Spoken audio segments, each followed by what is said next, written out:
ಹರೇ ಶ್ರೀನಿವಾಸ. ಅಧಿಕ ಮಾಸದಲ್ಲಿ ಹಚ್ಚುವಂಥ 33 ದಳದ ಬತ್ತಿಗಳನ್ನು ಮಾಡಿದ್ದೇನೆ.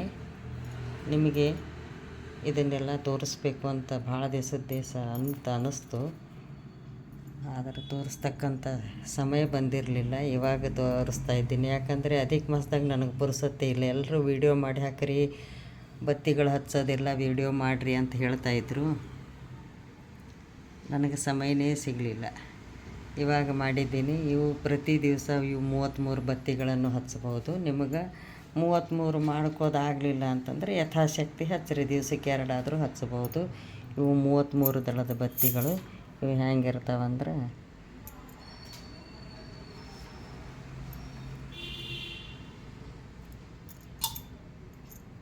ಈ ಥರ 33 ದಳದ ಬತ್ತಿಗಳು.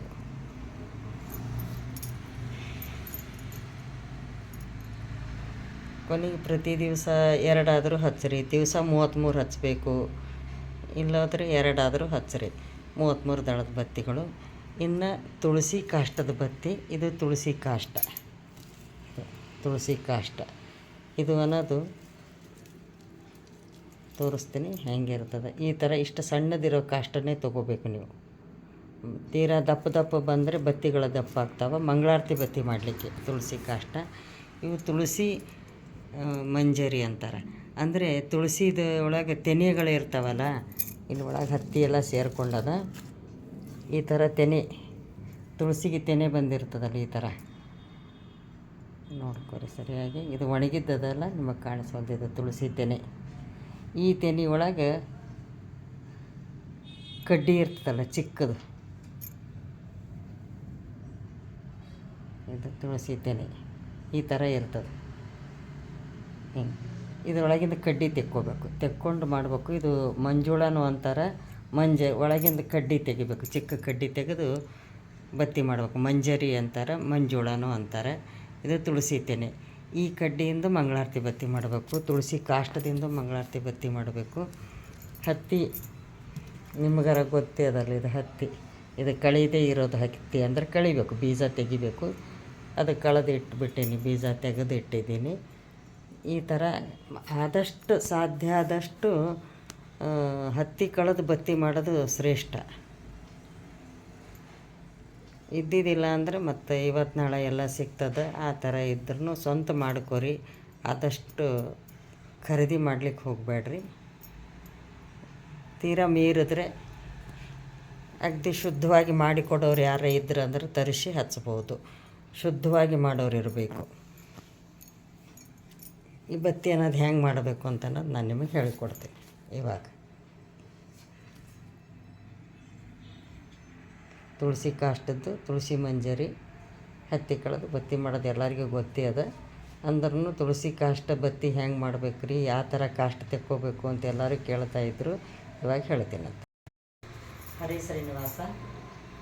ಈ ದಿವಸ ಅಧಿಕ ಮಾಸದ ಬತ್ತಿ ಅನ್ನೋದು ಭಾಳ ಮಂದಿ ಕೇಳಲಿಕ್ಕತ್ತಿದ್ರು. ತೋರಿಸ್ಕೊಡ್ರಿ ಅಂತ. ಮಾಡೋದು ತೋರಿಸ್ತೀನಿ. ಆಮೇಲೆ ಇದ್ರೆ ಇದು ತುಳಸಿ ಕಾಷ್ಟದ ಬತ್ತಿ, ತುಳಸಿ ಮಂಜರಿ ಬತ್ತಿ. ಈಗಾಗಲೇ ನನ್ನ ವಿಡಿಯೋದಾಗ ಅವೆಲ್ಲ ನಾನು ಹಾಕಿದ್ದೀನಿ. ಆದರೂ ಎಲ್ಲರೂ ನಂಗೆ ಸಿಗ್ತಾ ಇಲ್ಲ, ಈಗ ಇನ್ನೊಂದು ತೋರಿಸ್ರಿ ಅಂತ ಹೇಳಿಕತ್ತಾರೆ. ಅದಕ್ಕಾಗಿ ಅಧಿಕ ಮಾಸದ ಬತ್ತಿ ಇವು 3 ಹೇಳಿಕೊಡ್ತೀನಿ. ಈಗ ನೀವು ನೋಡ್ಕೊರಿ. ಅಧಿಕದಾಗಿ ಏನೇ ಮಾಡಿದ್ರು ಅಧಿಕ ಪುಣ್ಯ ಬರ್ತದಂತೆ. ಯಾವುದೇ ಧರ್ಮ ಕಾರ್ಯ ಮಾಡಿದ್ರು ಅದ್ರ ವಿಶೇಷವಾಗಿ ಏನೇನು ಧರ್ಮ ಕಾರ್ಯ ಮಾಡಬೇಕು ಅಂತ ಅನ್ನೋದು ನಾನು ಅಧಿಕ ಮಾಸದ ವಿಡಿಯೋದಾಗ ಈಗಾಗಲೇ ಹೇಳಿದ್ದೀನಿ. ಆದರೆ ಇನ್ನೊಂದು ಸಲ ಹೇಳ್ತೀನಿ. ತುಳಸಿ ಕಾಷ್ಟದ ಬತ್ತಿ ಮತ್ತು ತುಳಸಿ ಮಂಜರಿ ಬತ್ತಿ, ಅಧಿಕ ಬತ್ತಿ ಇಷ್ಟು ಹೇಳ್ಕೊಡ್ತೀನಿ. ಇವಾಗ ನಾನು ಬತ್ತಿಗಳು ಹೆಂಗೆ ಮಾಡಬೇಕು ಅಂತ ಅನ್ನೋದು ತೋರಿಸ್ತೀನಿ. ಇದಂತೂ ಹತ್ತಿ ಅದ, ನಿಮಗೆ ಗೊತ್ತೇ ಅದ. ಇದು ಕಾಳು ತೆಗಿಬೇಕು. ಇದರಾಗಿಂದೆಲ್ಲ ಕಾಳು ತೆಗೆದಿಟ್ಕೊಂಡೀನಿ. ಇದು ಅನ್ನೋದು ಫಸ್ಟು ತುಳಸಿ ಕಾಷ್ಟದ ಬತ್ತಿ ತೋರಿಸ್ಕೊಡ್ತೀನಿ. ಭಾಳ ವಿಶೇಷ ಪುಣ್ಯ ತುಳಸಿ ಕಾಷ್ಟದ ಇದು ಹಾಲು ಹಚ್ಚಿ ಮಾಡಬೇಕು. ಈ ಥರ ಭಾಳ ಸರಳದ, ಅದ್ರ ಮಾಡ್ಕೋಬೇಕಷ್ಟೇ. ಈ ಥರ ಸ್ವಲ್ಪ ಅಗದಿ ಅದರಷ್ಟು ನೀವು ಸುಮ್ಮನೆ ಬತ್ತಿ ಮಾಡ್ತೀರಲ್ಲ, ಆ ಬತ್ತಿ ಅಷ್ಟು ಅಗದಿ ಪ್ಲೇನಾಗಿ ಆಗೋದಿಲ್ಲ. ಸ್ವಲ್ಪ ಏನಂತಾರೆ ಹೆಚ್ಚು ಕಡಿಮೆ ಎಂತಾರಲ್ಲ ಹಿಂಗೆ ನಡ್ಬರ್ಕ್ ಇದು ಆದಂಗೆ ಆಗ್ತಾವೆ. ಸ್ವಲ್ಪ ಗಂಟು ಗಂಟು ಬಂದಂಗೆ ಆಗ್ತಾವೆ. ಅದ್ರ ಒಂದು ಸ್ವಲ್ಪ ಬತ್ತಿ ಮಾಡಬೇಕಾದ್ರೆ ಸ್ವಲ್ಪ ಜಾಸ್ತಿ ಹತ್ತಿ ಹಚ್ಚಿರಿ. ಈ ಥರ ಜಾಸ್ತಿ ಹತ್ತಿ ಹಚ್ಚಿದ್ರೆ ಅಂದರೆ ತುಳಸಿ ಕಾಷ್ಟ ಅಂತ ಅನ್ನೋದು ಯಾವಾಗ್ಲೂ ಸ್ವಲ್ಪ ಹಿಂಗೆ ಇಲ್ಲಿ ಅದಲ್ಲ ಥರ ಚಿಕ್ಕ ಚಿಕ್ಕವೇ ತೊಗೋರಿ. ಈ ಥರ ಅಗ್ದಿ ಚಿಕ್ಕ ಚಿಕ್ಕ ಇರಬೇಕು. ಈ ಥರ ಈ ಸೈಜ್ನಾಗ ತೊಗೊಂಡ್ರು ಅಂದ್ರೆ ಈ ಥರ ಸಣ್ಣ ಸಣ್ಣ ತೊಗೋರಿ ಅಂದ್ರೆ ಕರೆಕ್ಟ್ ಆಗ್ತದೆ. ಅಂದರೆ ಇದನ್ನು ಮಾಡಬೇಕಾದ್ರೆ ಮುಂಚೆನೇ ಕಲೆಕ್ಟ್ ಮಾಡಿಡ್ಬೇಕು ನೀವು ತುಳಸಿ ಕಾಷ್ಟ ಅಂತ ಅನ್ನೋದು. ಯಾಕಂದರೆ ಮಳೆಗಾಲದಾಗ ಎಲ್ಲ ಹಸಿ ಗಿಡಗಳೆಲ್ಲ ಹಸಿ ಇರ್ತಾವೆ, ಕಾಷ್ಟ ತೆಗಿಲಿಕ್ಕೆ ಬರೋದಿಲ್ಲ. ಸ್ವಲ್ಪ ಬೇಸಿಗೆ ಆಯ್ತು ಅಂತಂದ್ರೆ ಗಂಡಸ್ರ ಕಡೆಯಿಂದ ಕಾಷ್ಟ ಅನ್ನೋದು ತೆಗಿಸಿ ಮಾಡಿ ಇಟ್ಕೋಬೇಕು, ಮಾಡಬೇಕು. ಪುಣ್ಯ ಬರಬೇಕು ಅಂತಂದ್ರೆ ಮಾಡಬೇಕು ಅಷ್ಟೇ. ಈ ಥರ ಇಲ್ಲಿ ತೆಳಗಡೆ ಇದು ಆಗ್ತದೆ, ಮೇಲ್ಗಡೆ ಈ ಥರ ಬರ್ತೀವಿ. ಇದು ತುಳಸಿ ಕಾಷ್ಟ ಭಾಳ ಪುಣ್ಯ ಅದ. ತುಳಸಿ ಕಾಷ್ಟದ ಬತ್ತಿ ಬರೀ ಬತ್ತಿ ಮಾಡಿ ಹಚ್ಚೋದಕ್ಕಿಂತ ಯಾವಾಗ ಸಿಗ್ತದ ಅವಾಗಾರ ಮಾಡಬೇಕು. ಸಿಗದೇ ಇದ್ದಾಗ ಇಲ್ಲ, ಸಿಕ್ಕಾಗಂತೂ ಮಾಡಬೇಕು. ಹೆಚ್ಚಾಗಿ ಇದ್ದೇ ಇರ್ತದೆ ತುಳಸಿ, ಹೆಚ್ಚಾಗಿ ಮನೆ ಒಳಗೆ ಇದ್ದೇ ಇರ್ತದೆ. ಆದಷ್ಟು ಅದನ್ನು ನಾವು ಜೋಪಾನಾಗಿ ಬೆಳೆಸಿ ಮಾಡಿ ಒಂದು ತುಳಸಿ ಇದು ಪಾಟ್ದಾಗ ಇದು ಆಗ್ಲಿಕ್ಕತ್ತು ಒಣಗ್ಲಿಕ್ಕತ್ತು ಅಂತಂದ್ರೆ ಅದ್ರ ಕಾಷ್ಟ ಅದೆಲ್ಲ ಬಿಡಿಸ್ಕೊಂಡು ಮತ್ತೊಂದು ತುಳಸಿ ಗಿಡ ಹಚ್ಚಿಡಬೇಕು. ಅಂದ್ರೆ ಪೂಜಾಕ್ಕೂ ತುಳಸಿ ಆಗ್ತದೆ. ಈ ಥರ ಬತ್ತಿಗಳಿವೆ, ಈಗ ಮಂಗಳಾರತಿ ಬತ್ತಿಗಳು ಇಲ್ಲ ನೋಡಿ ಇದು ಮಾಡಿದ್ವಿ ನೋಡಿ. ಈ ಥರ ಮಂಗಳಾರತಿ ಬತ್ತಿ ಒಂದು ಅಂದ್ರೆ ಅಗ್ದಿ ಅದರಷ್ಟು ಇದು ಪ್ಲೇನ್ ಬರೋಂಗಿಲ್ಲ, ಸ್ವಲ್ಪ ಹೆಚ್ಚು ಕಡಿಮೆ ದಪ್ಪ ಸಣ್ಣ ಬರ್ತಾವೆ. ಬಟ್ ಏನಾದರೂ ಒಳಗೆ ಕಾಷ್ಟ ಇಟ್ಟು ಮಾಡ್ತೀವಲ್ಲ, ಕಾಷ್ಟದಲ್ಲಿ ಇಲ್ಲಿ ತುಳಸಿಯಲ್ಲಿ ಕಾಷ್ಟದಾಗ ಲಕ್ಷ್ಮೀ ಸನ್ನಿಧಾನ ಇರ್ತದೆ. ಅದರ ಸಲುವಾಗಿ ಈ ಥರ ತುಳಸಿ ಕಾಷ್ಟದ ಬತ್ತಿ. ಇದಕ್ಕಿಂತಲೂ ಹೆಚ್ಚಾಗಿ ಕಾಷ್ಟದಂತೂ ಮಾಡಬೇಕು. ತುಳಸಿದು ತೆನಿ ಬರ್ತಾವಲ್ಲ, ತೆನಿಗೆ ಅದಕ್ಕೆ ನಾವು ಮಂಜುಳ ಅಂತೀವಿ, ಅದರೊಳಗಿಂದ ಮಂಜರಿ ಅಂತಾರೆ. ನಾ ತೋರಿಸಿದ್ನಲ್ಲಿ ಇವುದ್ರಾಗ ಈ ಥರ ಈ ಸಣ್ಣ ಕಡ್ಡಿ ಬರ್ತದೆ ಅದರೊಳಗೆ. ಅದು ಮಂಜುಳ ಬಿಡಿಸ್ಕೊಂಡ್ರೆ ಅದರೊಳಗೆ ಬೀಜ ಇರ್ತಾವೆ. ಮತ್ತು ನೀವು ಚೆನ್ನಾಗಿ ಮಣ್ಣೆಲ್ಲ ಹದ ಮಾಡಿ ಬೀಜ ಉದುರಿಸಿದ್ರೆ ಸಣ್ಣ ಸಣ್ಣ ಸಣ್ಣ ಸಣ್ಣ ತುಳಸಿ ಆಗಿ ಆಗ್ತಾವೆ. ಅವು ಮತ್ತು ತೆಗೆದು ಪಾಟ್ನಾಗ ಹಾಕಿದ್ರೆ ದೊಡ್ಡ ದೊಡ್ಡ ಗಿಡಗಳಾಗ್ತಾವೆ. ಆವಾಗ ಮತ್ತು ತುಳಸಿ ಮಂಜರಿ ಬೇಕಾದಷ್ಟು ಸಿಗ್ತಾವೆ. ಅದಕ್ಕೆ ಇವು ಏನು ಸಣ್ಣದಿರ್ತಾವಲ್ಲ, ಇದು ಭಾಳ ಇದು ಹಚ್ಚೋದು ಪುಣ್ಯದ ಕೆಲಸ. ಒಂದೇ ಮಾತು ಹೇಳ್ಬೇಕಾದ್ರೆ ಮಾಡೋದು ಕಷ್ಟ, ಹತ್ತಿ ಇದು ಕೂಡ ಅಷ್ಟೆ. ಅಂದರೆ ಇದು ಅದಕ್ಕಿಂತ ಅಗ್ದಿ ನಾಜೂಕಾಗಿ ನಯವಾಗಿ ನಾಜೂಕಾಗಿ ಬರ್ತದೆ. ನಿಮ್ಗೆ ಮಂಜುಳ ಸಿಕ್ಕರೆ ಮಂಜುಳದಿಂದ ಒಳಗಿನ ಮಂಜರಿ ತೊಗೊಂಡು ಮಾಡಿರಿ, ಸಿಕ್ಕಿಲ್ಲ ಅಂದರೆ ಕಾಷ್ಟದಿಂದ ಮಾಡಿರಿ. ಈ ಥರ ಆದಷ್ಟು ದೊಡ್ಡವಿದ್ರೆ ಇದು, ಇಲ್ಲದ್ರೆ ಕೊನೆಗೆ ನೀವು ಒಳಗೆ ತುಳಸಿ ಕಾಷ್ಟ ಹಾಕಿ ತುಳಸಿ ಮಂಜರಿ ಹಾಕಿ ಮಾಡಬೇಕು ಅಂತಿದ್ರೆ ಸ್ವಲ್ಪ ಸ್ವಲ್ಪ ಸಣ್ಣ ಸಣ್ಣ ಇದ್ರು ಹಾಕಿ ಮಾಡ್ಬೋದು. ಸಿಕ್ಕರೆ ದೊಡ್ಡದು ತೊಗೊಂಡು ಈ ಥರ.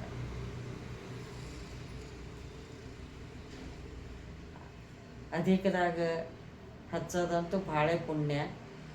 ಮತ್ತು ಚಾತುರ್ಮಾಸದಾಗ ಹಚ್ಚಿರಿ. ಪ್ರತಿನಿತ್ಯನೇ ನೀವು ಮಂಗಳಾರತಿಗೆ ಇವು ಬತ್ತಿಗಳಿವೆ. ಇದು ತುಳಸಿ ಮಂಜರಿಯಿಂದ ಮಾಡಿದ ಬತ್ತಿಗಳಿವೆ. ಇವು ಯಾಕಂದರೆ ಏಕಾರತಿ ಮಾಡಲಿಕ್ಕೆ ಬೇಕು, ಮಹಾಮಂಗಳಾರತಿಗೂ ಬೇಕು. ಮತ್ತು ಎಲ್ಲರೂ ದೇವಸ್ಥಾನಕ್ಕೆ ಸ್ವಾಮಿಗಳ ಪೂಜೆ ಆದಲ್ಲಿ ಅಂತಲೂ ನೀವು ಕೊಟ್ಟು ಪುಣ್ಯ ಕಳಿಸ್ಬೋದು. ಈ ಥರ ಮಾಡಿದೆ ನೋಡಿರಿ. ಈಗ ನಂದು ತೋರಿಸ್ತೀನಿ ಅಂತ. ಸ್ವಲ್ಪ ಚಿಕ್ಕ ಇತ್ತು ಅಂದ್ರೆ ಮಧ್ಯದಲ್ಲಿ ಇಟ್ಕೋರಿ, ಇಂಥ ಮುಂದೆ ಇದು ಮಾಡ್ಕೊತೋಗಿ ಸ್ವಲ್ಪ ಬೆಳೆಸ್ಕೊತೋಗಿ.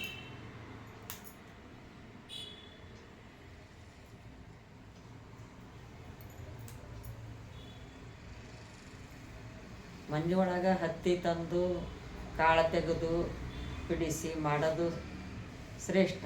ನಿಮ್ಗೆ ಆಗಲಿಲ್ಲ ಕೊನೆಗೆ ಅಂದರೆ ಎಷ್ಟು ಸಾಧ್ಯದ ಅಷ್ಟು ಖರೀದಿ ಬತ್ತಿ ತಗೊಲಾರ್ದೇ ಮನ್ಯಾಗ ಮಾಡಿರಿ. ಅದು ಇಲ್ಲ ಅಂತಂದ್ರೆ ನೀವು ಖರೀದಿ ತೊಗೊಂಡ್ರೆ ಏನಾಗ್ಬಿಡ್ತದೆ, ಹೆಂಗೆ ಮಾಡ್ತಾರೋ ಏನು ಶುದ್ಧವಾಗಿ ಗೊತ್ತಿರೋಂಗಿಲ್ಲ. ತುಳಸಿ ಕಾಷ್ಟದಿಂದ ಮಾಡೋ ಬತ್ತಿನೇ ಆಗಲಿ ಯಾವ ಬತ್ತಿನೇ ಆಗಲಿ ಒಟ್ಟು ಮಾಡೋದು ಮನೆ ಒಳಗೆ ಶ್ರೇಷ್ಠ. ಇಲ್ಲಾಂದ್ರೆ ಶುದ್ಧವಾಗಿ ಮಾಡಿ ಕೊಡೋರು ಇದ್ದರು ಅಂದ್ರೆ ತೊಗೋರಿ, ಮತ್ತು ಇನ್ನೇನು ಮಾಡ್ಲಿಕ್ಕೆ ಆಗಂಗಿಲ್ಲ. ಇವತ್ತು ನಾಳೆ ಹತ್ತಿ ಸಿಗಂಗಿಲ್ಲ, ಬತ್ತಿ ಮಾಡೋಕ್ಕೆ ಪುರ್ಸೊತ್ತು ಇರೋಂಗಿಲ್ಲ. ಇವು ತುಳಸಿ ಮಂಜರಿಯಿಂದ ಮಾಡಿ ಇವು ಬತ್ತಿಗಳು. ಆಮೇಲೆ ಇವು ಬತ್ತಿ ಅನ್ನೋದು ಅಧಿಕ ಮಾಸದ ಬತ್ತಿ. ಇದು ಅನ್ನೋದು ಹೆಂಗೆ ಮಾಡ್ಬೇಕು ಅನ್ನೋದು ಹೇಳ್ತೀನಿ. ಫಸ್ಟ್ ನೀವು ಎಳೆ ತೆಕ್ಕೋರಿ, ಇಲ್ಲದ್ರೆ ಎಳೆ ತೆಗೆದಿದ್ದು ನಿಮ್ಗೆ ಗ್ರಂಥಿ ಅಂಗಡಿಯಾಗ ಸಿಗ್ತದೆ ಹತ್ತಿದಿಂದ. ಈ ಥರ ಎಳೆ ತೆಕ್ಕೋರಿ ಮೊದಲು. ಫಸ್ಟು ಎಳೆ ತೆಕ್ಕೊಂಡು ನಿಮ್ಗೆ ಎಷ್ಟು 33 ಎಳೆ ಇದು ಮಾಡೋದಿರ್ತದೆ. ಇದರೊಳಗೆ 12 ದ್ವಾದಶ ದಳದ ಬತ್ತಿ ಮಾಡ್ಬೋದು, ಏಕಾದಶ ರುದ್ರರ ಬತ್ತಿ ಮಾಡ್ಬೋದು. ಈ ಥರ ಹಿಂಗೆ ಎಳೆ ತೆಕ್ಕೊಂಡು ಹಿಂಗೆ ಎಳೆ ತೆಗಿಬೇಕು ನೀಟಾಗಿ ಮಾಡ್ಕೊಂಡು. ಈ ಥರ ಒಂದು ಬತ್ತಿಗೆ ಎಷ್ಟಾಯಿತೋ ಅಷ್ಟು ಹಿಂಗೆ ಸುತ್ತರಿ. ನಾನು ನಿಮ್ಗೆ ಅಗದಿ ಸುಮ್ಮನೆ ಇದ್ರ ಮಾಡ್ಲಿಕ್ಕೆ ತೋರಿಸ್ತೀನಿ ಅಂತ ಫಸ್ಟು ಇದೇ ಥರ ಎಳೆ ತೆಗೆದಿದ್ದೆ. ಆಮೇಲೆ ತಗೊಳ್ತೀನಿ 1 2 3 4 5 6 7 8 9 10 11 12. ಸ್ವಲ್ಪ ಇದು ನಡು ಗಂಟು ಬಂದದ.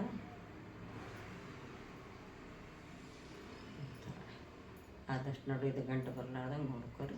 ನಾನು ದ್ವಾದಶ ದಳದ ಬತ್ತಿ ಮಾಡಿ ತೋರಿಸ್ತೀನಿ. ಇಷ್ಟಾದಮೇಲೆ ಒಳಗಡೆ ಇನ್ನೊಂದು ಇದೇ ಥರ ಎಳೆ ಇರ್ತಾವಲ್ಲ, ಈ ಥರ ಇದೆ ಎಳೆ ತೆಕ್ಕೊಂಡು ಗಟ್ಟಿ ಎಳೆ ಇರಬೇಕು, ಅದನ್ನು ಗಟ್ಟಿ ಮಾಡಿದ್ದೇ ಇರಬೇಕು. ಈ ಥರ ಒಳಗಡೆ ಹಾಕ್ರಿ, ಹಾಕಿ ಗಂಟು ಹಾಕಿಬಿಟ್ರೆ ಬತ್ತಿ ಆಗ್ತದೆ. ಇದು ಒಳಗಡೆ ಸೇರಿಸ್ಕೊಂಡು ಇದು ಸುಮ್ಮನೆ ನಿಮಗೆ ತೋರಿಸೋ ಸಲ ಮಾಡ್ಲಿಕ್ಕೈತೀನಿ. ಯಾಕಂದರೆ ಇಲ್ಲಿ ನಿಮ್ಗೆ ಪೇಷನ್ಸ್ ಇರಬೇಕು. ಮಾಡಷ್ಟು ಮಾಡಿ ಈ ಥರ ಗಂಟು ಹಾಕ್ಕೊಂಡು ಬರ್ರಿ. ಹಾಕ್ಕೊಂಡು ಈ ಥರ ಬತ್ತಿ ಬರ್ತಾವೆ. ಅಂದರೆ ಇದು 12 ದಳದ ಮಾಡೀನಿ. ಅಷ್ಟು ದೊಡ್ಡದು ಅದು ನಾ ಮಾಡಿದ್ದು 33 ದಳದದ. 12 ದಳದವಲ್ಲ, ಇದು ಅಗದಿ ಚಿಕ್ಕದಾಗಿ ಸುತ್ತಗೋರಿ.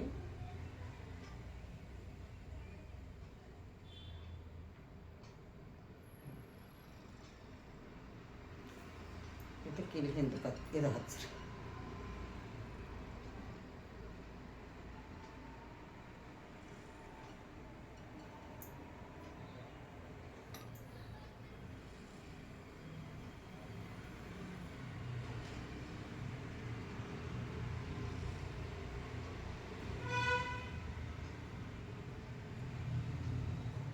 ದ್ವಾದಶ ದಳದ ಆಗ್ತದೆ.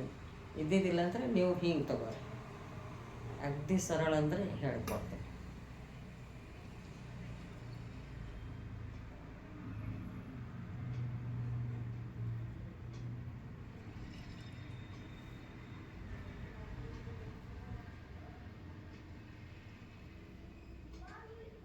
ಇದ್ರಾಗ 2 ಮಾಡ್ಬೋದು. 1 2 3 4 5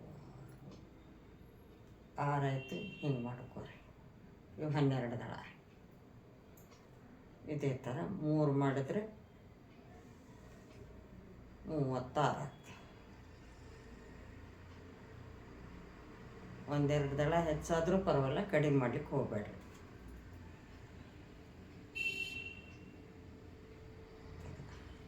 ಸ್ವಲ್ಪ ಹತ್ತಿ ಅನ್ನೋದು ಸ್ಟಿಫಾಗಿ ಇದು ಜಿಗಿ ಇರಬೇಕು. ಇದು ಹೋದರ್ಸಿನ ಹತ್ತಿ ಅದ, ಅದಕ್ಕಾಗಿ ಸ್ವಲ್ಪ ಜಿಗಿ ಕಡಿಮೆ ಅದ. ಹೊಸ ಹತ್ತಿ ಇದ್ರೆ ಜಿಗಿ ಬರ್ತದೆ. ಸ್ವಲ್ಪ ಎಳೆ ಚೆನ್ನಾಗಿ ತಗೊಳ್ಳಿ ಬರ್ತದೆ.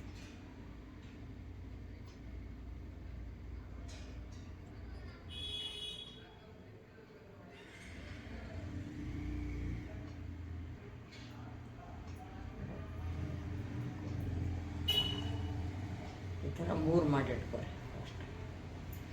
ಆಮೇಲೆ ಇದು ಒಂದು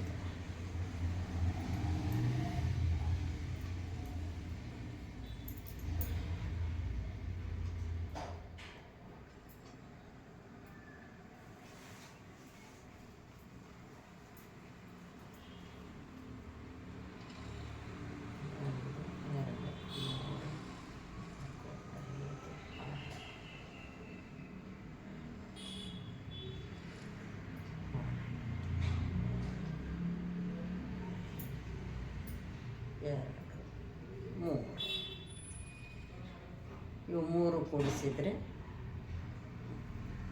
33 ಆಗ್ತದೆ. ಈ 3 ಕೂಡಿಸಿ ಬತ್ತಿ ಮಾಡಬೇಕು.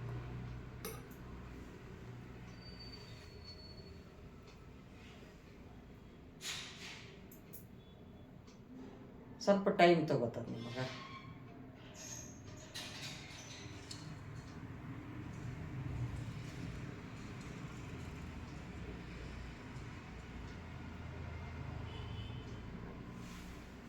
ಈ ಥರ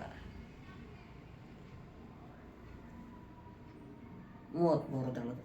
ಇದ್ರಾಗ 12 ದಳದ್ದು ಮಾಡೋದು, ದ್ವಾದಶ ದಳದ್ದು. ಬೇಕಿದ್ರೆ ಅಧಿಕದಾಗ ಮಾತ್ರ 33 ದಳ, ಉಳಿಕೆ ಟೈಮ್ನಾಗ ದ್ವಾದಶ ದಳ ಬತ್ತಿ ಹಚ್ಚಬೇಕಾದ್ರೆ 12 ದಳ ಮಾಡಿ ಹಚ್ಚಬೇಕು. ಈ ಥರ ನಿಮ್ಗೆ ಈಗಾಗಲೇ ಎಲ್ಲ ಬತ್ತಿಗಳನ್ನೆಲ್ಲ ನಾನು ನಿಮಗೆ ತೋರಿಸಿಕೊಟ್ಟಿದ್ದೀನಿ. ಅದ್ರಾಗ ತುಳಸಿ ಕಾಷ್ಟದ್ದು ತೋರಿಸೀನಿ, ಮತ್ತು ಹಾಗೆ ತುಳಸಿ ಮಂಜರಿದು ತೋರಿಸಿದ್ದಿಲ್ಲ. ಆಮೇಲೆ ನಿಮ್ಗೆ ಗಂಡ ಬೇರುಂಡ ಬತ್ತಿನೂ ಹೇಳ್ಕೊಟ್ಟಿನಿ, ಮತ್ತು ರುದ್ರದು ಬಿಲ್ವಪತ್ರೆ ಬತ್ತಿ ಅಂತಾರಲ್ಲ, ರುದ್ರ ಬತ್ತಿ ಅಂತ, ಅದನ್ನು ಹೇಳೀನಿ. ಅದೇನಿಲ್ಲ, ಇದನ್ನು ನೀವು ಫಸ್ಟ್ ಹಿಂಗೆ ತೊಗೊಂಡು 3 ದಳ ಮಾಡ್ಕೋಬೇಕಷ್ಟೆ. ಗೆಜ್ಜೆ ವಸ್ತ್ರಕ್ಕೆ ಮಾಡ್ಕೊಂಡು ಹಿಂಗೆ 3 ದಳ ಮಾಡ್ಕೋಬೇಕು.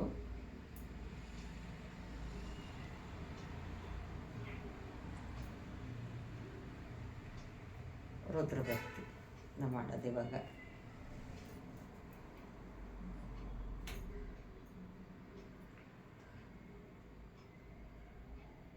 ಮೂರು ದಳ, ಇವು 3 ದಳ ಕೂಡಿಸಿ ಒಂದು ಬತ್ತಿ ಮಾಡಬೇಕು.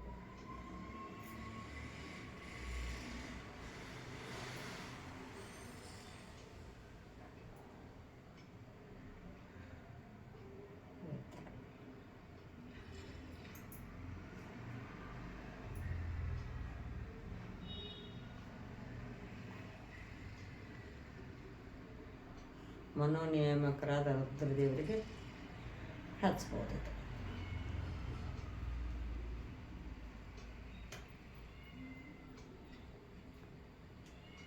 ಇದು ರುದ್ರ ಬತ್ತಿ. ಈ ಥರ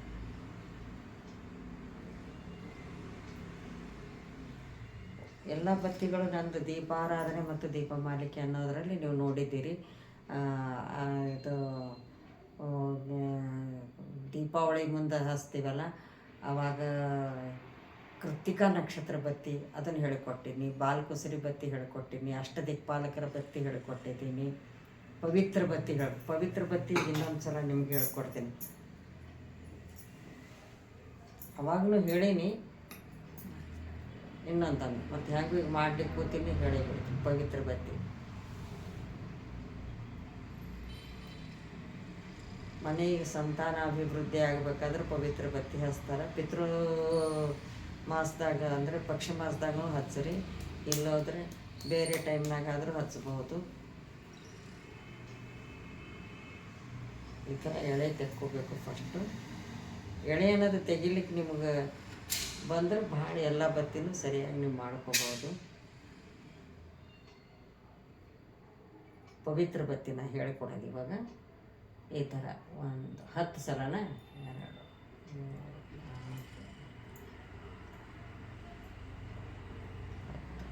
ಈ ಥರ ಮಾಡಿಕೊಂಡು ಒಂದು ಸಲ ಹಿಂಗೆ ಮಾಡ್ಕೊಳ್ಳಿ.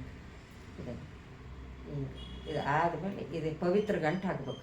ಹಿಂಗೆ ಮಾಡಿ ಇದು ಒಳಗಿಂದ ಇಲ್ಲಿ ಇದು ತೊಗೋಬೇಕು, ಇದು ಇಲ್ಲಿ ತೊಗೋಬೇಕು. ಪವಿತ್ರ ಗಂಟು ನೋಡಿ ಈ ಥರ. ಈ ಪವಿತ್ರ ಗಂಟು ಬಂದ ಮೇಲೆ ಇವೆರಡು ಜೋಡಿಸ್ಬಿಟ್ಟು ಬತ್ತಿ ಮಾಡಿ ಇವೆರಡು ತಗೊಂಡು ಇವೆರಡು ತಗೊಂಡು ಇಲ್ಲಿ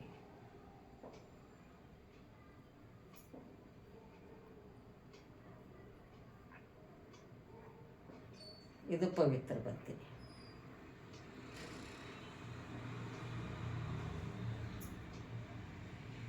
ಸಂತಾನ ಭಾಗ್ಯದ ಸಲುವಾಗಿ ಮಾಡ್ತಾರೆ. ಪಿತೃ ದೋಷ ಪರಿಹಾರಕ್ಕಾಗಿ ಈ ಬತ್ತಿಗಳು ಹಚ್ತಾರೆ. ಪಕ್ಷ ಮಾಸನಾಗೂ ಹಚ್ಬೋದು, ಮತ್ತು ಬೇರೆ ಟೈಮ್ನಾಗೂ ಹಚ್ಬೋದು. ಪವಿತ್ರ ಬತ್ತಿ ಅಂತಾರೆ. ಮತ್ತು ನಿಮ್ಗೆ ಅಷ್ಟದಿಕ್ಪಾಲಕರ ಬತ್ತಿನೂ ತೋರಿಸ್ಕೊಟ್ಟಿದ್ದೀನಿ. ಆಮೇಲೆ 72,000 ನಾಡಿಗಳ ಬತ್ತಿನೂ ಹೇಳಿಕೊಟ್ಟಿದ್ದೀನಿ. ಇವೆಲ್ಲ ನನ್ನ ವಿಡಿಯೋದಾಗ ನೋಡ್ಬೋದು ನೀವು. ಈಗ ಮತ್ತೆ ಸುಮ್ಮನೆ ಎಲ್ಲರೂ ಹೇಳ್ರಿ ಅಂತಂದಾರ ಅಂಥೇಳಿ ಮತ್ತೆ ಹೇಳಿದ್ರಾಯ್ತು ಅಂತ. ಇಷ್ಟು ದಿವಸ ತುಳಸಿ ಕಾಷ್ಟದ ಬತ್ತಿ ಹೇಳಬೇಕು ಅಂತಂದ್ರೆ ನಮ್ಮಲ್ಲಿಗೆ ಕಾಸ್ಟ್ ಇದ್ದಿದ್ದಿಲ್ಲ, ಅಷ್ಟು ಸಣ್ಣ ಸಣ್ಣ ಕಾಷ್ಟಗಳು ಸಿಗಬೇಕಲ್ಲ. ಈಗ ತುಳಸಿ ಮಂಜರಿ ಬೇಸಿಗೆದಾಗೆಲ್ಲ ತೆಗೆದಿಟ್ಟಿದ್ದೆ, ನಮ್ಮ ಮನ್ಯಾಗ ಅವ್ರು ತೆಗೆದಿಟ್ಟಿದ್ರು, ಅದಕ್ಕಾಗಿ ಅದನ್ನು ತೋರಿಸ್ತಾ ಇದ್ದೀನಿ. ತುಳಸಿ ಕಾಷ್ಟದ ಬತ್ತಿ, ತುಳಸಿದು ಮಂಜರಿ ಬತ್ತಿ ಬೇರೆ, ಈ ಅಧಿಕ ಮಾಸದ ಬತ್ತಿ ಬೇರೆ, ರುದ್ರದೇವರ ಬತ್ತಿ ಬೇರೆ ಹೇಳಿದ್ ನಾನು. ಇವೆಲ್ಲ ಇದು ತುಳಸಿ ಕಾಷ್ಟದ ಬತ್ತಿ, ಈ ತುಳಸಿ ಮಂಜರಿ ಬತ್ತಿ ಕಾಷ್ಟದ ಮಾಡಿಟ್ಟಿದ್ದೀನಿ. ಸ್ವಾಮಿಗಳ ಪೂಜಾ ಎಲ್ಲಾರ ರಾಮದೇವ್ರ ಪೂಜೆ ಆದರೆ ಕೊಟ್ಟರು ಆಯಿತು ಅಂತ ಹೇಳಿ ಒಂದು 5 ಕಟ್ಟು ಮಾಡಿಟ್ಟೀನಿ. ಈ ಸಲ ಹೋಗಿ ಅದನ್ನು ಸಮರ್ಪಣೆ ಮಾಡಿ ಬರಬೇಕಾಗ್ಯದ. ಆಮೇಲೆ ಏನೇ ಮಾಡಿರಿ ಅಧಿಕ ಮಾಸದಾಗ ಭಾಳಷ್ಟು ಪುಣ್ಯ ಬರ್ತದೆ. ಇನ್ನು ಎಲ್ಲನೂ ನಿಮ್ಗೆ ಗೊತ್ತಿದ್ದಿದೆ ಅದ. ಇನ್ನು ಏನಾದರೂ ಇದ್ರಾಗ ಹೇಳೋದಂತ ಭಾಳ ಬೇಕಾದಷ್ಟು ಅಧಿಕ ಮಾಸದಾಗ ಮಾಡೋಂಥದ್ದು. ದಂಪತಿ ಪೂಜೆ ಮಾಡ್ತಾರೆ, ಆಮೇಲೆ ಬಳಿ ಇಡಿಸ್ತಾರೆ. ಅಂದ್ರೆ 33 ಮಂದಿ ದಂಪತಿಗಳಿಗೇ ಮಾಡೋ, ಹೆಚ್ಚಿಗೆ ಮಾಡಿಸಿದ್ರೆ ಏನು ಪರವಾಗಿಲ್ಲ. ಅಂದರೆ ಇಷ್ಟಂತೂ ಎಷ್ಟು ಸಾಧ್ಯ ಅದ ನಮ್ಗೆ ಯಥಾಶಕ್ತಿ ನಮ್ಮ ಕೈಲಿ ಎಷ್ಟು ಆಗ್ತದೆ ಅಷ್ಟಂತೂ ನಾವು ಮಾಡೋಣ ಅಂತ. ಆಮೇಲೆ ದಂಪತಿ ಭೋಜನ, ಆಮೇಲೆ ಸುಮಂಗಲಿಯರಿಗೆ ಉಡಿ ತುಂಬೋದು, ಮತ್ತು ನೀವು ಬೇಕಾದರೆ ಏನು ಮರದ ಬಾಗಿನ ಕೊಡೋದು, ಏನು ಮತ್ತು ಮಕ್ಕಳಿಗೆ ವಿದ್ಯಾರ್ಥಿಗಳಿಗಿದ್ದವರಿಗೆ ಗ್ರಂಥದಾನ, ಮಕ್ಕಳಿಗೆ ಮಕ್ಕಳಿಗೆಲ್ಲ ಗ್ರಂಥದಾನ ಮಾಡ್ಬೋದು. ಆಮೇಲೆ ಮತ್ತು ಹಾಲು ಮೊಸರು ಎಲ್ಲನೂ ಒಟ್ಟು ಚಾತುರ್ಮಾಸದಾಗ ಏನಾದರೂ ಮಾಡ್ತಿರ್ತೀವಲ್ಲ ಅವನ್ನೇ ಮಾಡ್ಬೋದು. ರಂಗೋಲಿ ಹೇಳಿದ್ರೆ 33 ಶಂಖ, 33 ಚಕ್ರ, ಆಮೇಲೆ ಗೋಪದ್ಮ, ಆಮೇಲೆ ಸ್ವಸ್ತಿಕ ಎಲ್ಲನೂ ರಂಗೋಲಿ ಅಧಿಕ ಮಾಸದಾಗ ಹಾಕೋದು. ದೀಪ ಹಚ್ಚೋದು, ದೀಪದ್ದೇ ಭಾಳ ಮಹತ್ವ ಹೇಳ್ತಾರೆ. ದೀಪ ಹಚ್ಚೋದು ಇಂಥವೆಲ್ಲನೂ ಏನು ನಮಗೆಷ್ಟು ಸಾಧ್ಯದ, ನಮ್ಮ ಶಕ್ತಿಗೆ ಎಷ್ಟು ನಿಲುಕ್ತದ, ನಮ್ಮ ಯೋಗ್ಯತೆಗೆ, ನಮ್ಮ ದೈಹಿಕ ಶಕ್ತಿಗೆ ಅಷ್ಟನ್ನು ನಾವು ಪ್ರಾಮಾಣಿಕವಾಗಿ ಮಾಡಿ ಭಗವಂತಗೆ ಸಮರ್ಪಣೆ ಮಾಡಬೇಕಷ್ಟೇ. ಇದಕ್ಕಿಂತ ಹೆಚ್ಚಿಗೆ ಏನು ಹೇಳಬೇಕೆಲ್ಲ ನಿಮಗೆಲ್ಲ ಗೊತ್ತೇ ಅದು. ಇವತ್ತು ಎಲ್ಲರೂ ಭಾಳಷ್ಟು ಯೂಟ್ಯೂಬ್ ಬಂದಮೇಲೆ ಎಲ್ಲರೂ ನೋಡ್ತೀರಿ, ಎಲ್ಲರೂ ತಿಳ್ಕೊಂಡಿರಿ, ಎಲ್ಲರೂ ಮಾಡೋದು ಕಲ್ತೀರಿ. ಎಷ್ಟು ಸಾಧ್ಯ ಅದ ಭಕ್ತಿಯಿಂದ ಶ್ರದ್ಧೆಯಿಂದ ಮಾಡಿ, ಇದಕ್ಕಿಂತ ಹೆಚ್ಚಿಗೆ ಏನು ಹೇಳೋದಿಲ್ಲ. ಹರೇ ಶ್ರೀನಿವಾಸ.